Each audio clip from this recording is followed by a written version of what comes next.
peux briser quelqu'un avec des mots, avec des gestes. Je pense que tu peux détruire complètement quelqu'un, oui.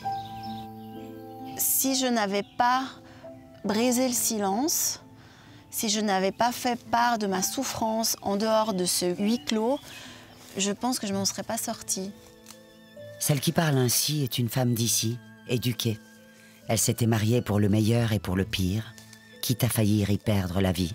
On continue pour garder le rêve d'une famille heureuse, c'est ce qu'on fait croire à tout le monde. Et on vit un enfer entre quatre murs. Des insultes constantes, du dénigrement. Les violences physiques, ça pouvait être de la claque au coup de poing, au coup de pied. J'étais jamais assez bien. J'étais jamais la femme qu'il désirait.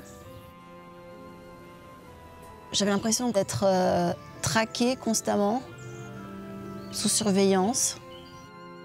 Il avait installé l'option géolocalisation sur mon téléphone portable et puis il savait exactement où je me trouvais pendant la journée. Il m'épiait en permanence. Mais alors pourquoi s'accrocher? Elle qui gagne correctement sa vie, pourquoi rester 7 ans sous le même toit que son bourreau de mari? Parce qu'on passe par des phases, en fait. La personne nous dit qu'elle va changer, et puis il y a toujours un espoir qui est là. Donc on est dans ce cercle vicieux, constant. On vacille entre une période de lune de miel et puis des périodes de grande violence. Un jour, la jeune femme annonce qu'elle part pour un séminaire de 2 jours. Alors, pour l'empêcher de voyager, son mari vide le compte bancaire commun.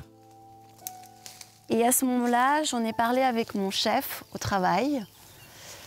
Et il a été formidable, en fait. Il m'a écoutée. Il est revenu vers moi. Il m'a dit, écoute, voilà, je me suis renseignée. Il y a cette association. J'aimerais que tu y ailles. Et puis, j'y suis allée. Et tout a commencé comme ça, en fait. Et ça a été le début de la reconstruction. Et j'ai redécouvert la bienveillance,